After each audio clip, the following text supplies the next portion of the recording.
how to send personal message on Quora. Hi everyone, this is Kate and welcome back to another video. And on today's video, we will learn how we can send personal message on Quora. So without further delay, let's get started.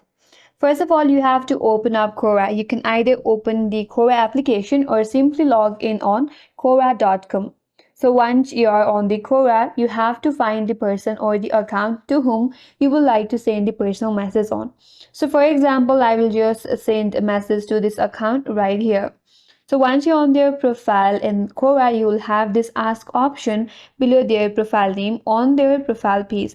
So you can send message or ask a question through this feature right here that is ask. So all you have to do is tap on ask.